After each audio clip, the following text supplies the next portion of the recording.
They say a man is the master of his possessions, but I once learned that we are often slaves to the very things we think we own.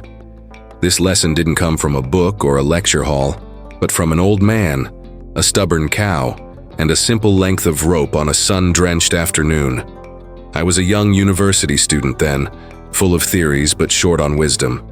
My philosophy professor, a brilliant man named Alistair Finch, often held his lessons outdoors, believing that life itself was the greatest classroom.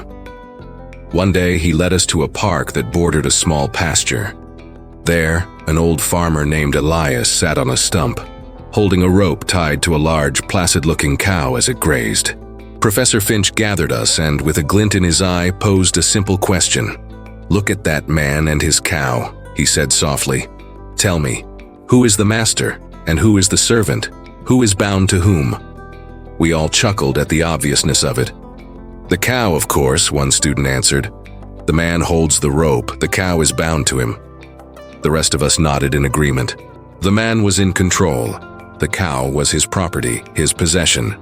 Professor Finch smiled, a slow, knowing smile that always preceded a profound lesson. He walked over to Elias, exchanged a few quiet words, and then, to our astonishment, he took out a small pocket knife and sliced cleanly through the thick rope. For a moment, nothing happened. The cow continued to chew its grass, but then it seemed to realize its newfound freedom. With a flick of its tail, it turned and bolted, galloping across the field toward the distant woods. And what did the farmer, Elias, do? He let out a cry of panic, dropped everything and sprinted after the cow, his arms flailing as he disappeared over the hill. A desperate man chasing his runaway possession. Professor Finch turned back to us, his face calm. "Now," he asked again, his voice carrying on the breeze, "who is truly bound to whom?"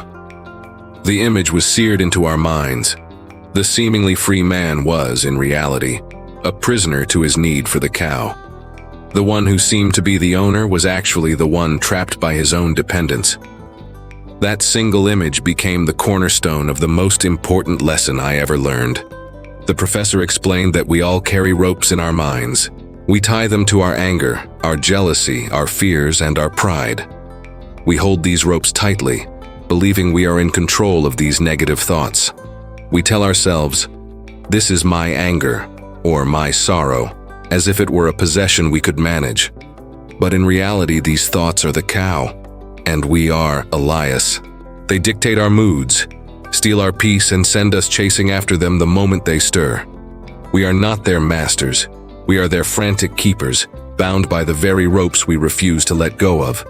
The cow didn't need the rope to exist. It was the man who needed the rope to feel secure in his ownership. In the same way, your anger doesn't need you, but your ego clings to it to feel justified. Your fear doesn't need you, but your anxiety clings to it to feel prepared. The professor's final words that day have guided me ever since.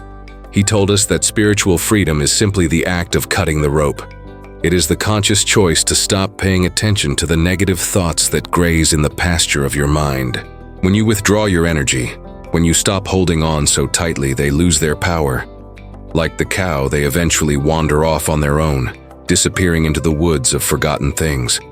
In life, we believe we own so much. Possessions, reputations, even the affection of others.